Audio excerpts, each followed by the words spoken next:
¿De dónde surge el Estado corporativo? El corporativismo surgió en Italia después de la Primera Guerra Mundial. Fue concebida por Benito Mussolini como un mecanismo de control social para fortalecer al Estado. Sus facultades abarcaban desde la fijación de los salarios, la regulación de la producción, la solución de los conflictos laborales, la formulación de los convenios de trabajo colectivo y la prevención de las huelgas y cierre de empresas. Este modelo fue copiado de la Italia fascista por Plutarco Elias Calles. Para desarrollar este proyecto, Calles se valió de intelectuales que recorrieron Europa para estudiar modelos de estructura partidaria y mecanismos de gobernabilidad que le permitieron controlar a los grupos sociales más representativos, como los sindicatos independientes y las organizaciones campesinas. El corporativismo en México. La debilidad del Estado mexicano revolucionario le impidió por mucho tiempo avanzar en el camino de las reformas sociales. Por esta razón, en el sexenio de 1934 a 1940, se dio de manera acelerada un proceso dirigido por el Estado, tendiente a llevar a cabo la organización de la sociedad a través de sindicatos, ligas, confederaciones, asociaciones y más. Tenía como objetivo fortalecer a la organización de trabajadores y campesinos en la lucha por lograr sus reivindicaciones y fortalecer al propio Estado. Las acciones llevadas en este sentido por el general Lázaro Cárdenas, entonces presidente de la República, trajeron como resultado que la organización política de México se sustentara a partir de este momento en tres elementos básicos: la presidencia, el partido de Estado y una estructura social corporativa, elementos que hasta hace muy poco tiempo era posible observar en la política mexicana. Respecto a la política de masas del cardenismo, este fue un estudio de las relaciones entre gobernantes y masas organizadas de trabajadores que impulsaron la política de reformas sociales. La política de masas de Cárdenas se sentaba en el socialismo, esto interpretado en un sentido que se apartaba por igual de las normas anacrónicas del liberalismo clásico y de las que son propias del comunismo. En el ideario político de Cárdenas se encontraba la organización y la disciplina en condiciones para resolver problemas de luchas entre sindicatos y movimientos huelguistas. Para conseguir esto, Cárdenas propone dignificar el movimiento social poniendo fin a las divisiones.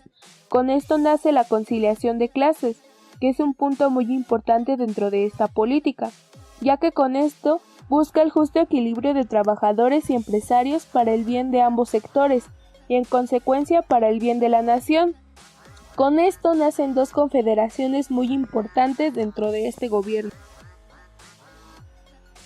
Durante el periodo presidencial del general Lázaro Cárdenas, se hacen diversos llamados para conformar un frente único que representara a todas las organizaciones sindicales de la época.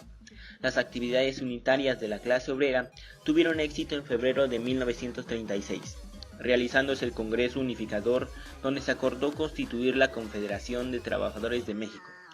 A la nueva confederación ingresaron los sindicatos de ferrocarrileros, mineros, electricistas, de artes gráficas, etc. La nueva organización tuvo como base los sindicatos por ramas de la industria y por empresas, que podían unirse en federaciones siempre que éstas se transformaran en sindicatos nacionales. Se constituyó como un amplio Frente Nacional de Trabajadores, dentro del cual podían caber organizaciones de distintas ideologías, siempre que aceptaran los principios fundamentales de la central. Aunque el propósito inicial era la unificación de obreros y campesinos en una misma central, Cárdenas consideró que en la Confederación de Trabajadores de México no debería entrar los campesinos cuyos intereses eran diferentes a los de los obreros, ni los burócratas, porque no podían hacer uso de la huelga. Pero no se oponía a que cada uno de estos grupos formara su propia organización por separado. Asimismo, el 28 de agosto de 1938, fue creada la Confederación Nacional Campesina por decreto de Cárdenas y por medio del PNR. Se proponía defender los intereses de los campesinos y aceptaba la cooperación del Estado para organizarlos.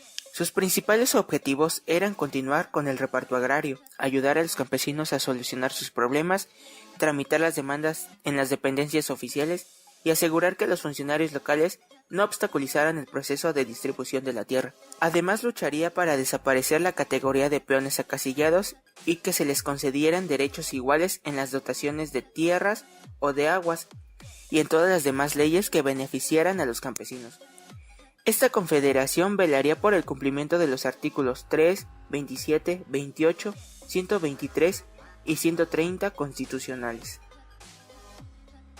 El 18 de diciembre de 1937 el presidente Lázaro Cárdenas convocó a una asamblea destinada a la transformación del PNR. Su propósito era constituir un partido en el que los trabajadores pudieran ingresar de manera colectiva, con derecho y opinión propia. Se integraban además los militares, ejército y marina y un grupo constituido por comerciantes independientes, artesanos, profesionales y empleados. Así el partido quedó dividido en 4 sectores: obrero, agrario, militar y popular. Meses después se disolvió el PNR y en su lugar se formó el Partido de la Revolución Mexicana, PRM. El pacto constitutivo del PRM obligaba a los miembros de los 4 sectores a no ejecutar acto alguno de naturaleza político-electoral, sino por medio del partido y con estricta sujeción en sus estatutos, reglamentos y acuerdos. Además, comprometía a los miembros del sector militar a no actuar como cuerpo armado en cuestiones electorales. Al incluir este sector se buscaba además de reforzar el control del presidente como jefe del ejército, y se otorgaba plena autonomía a las clases medias que configuraban el sector popular. A las mujeres que formaban parte del mismo se les aseguró que habrían de ser consideradas en una situación de completa igualdad respecto a los hombres, con el fin de prepararlas también para la democracia.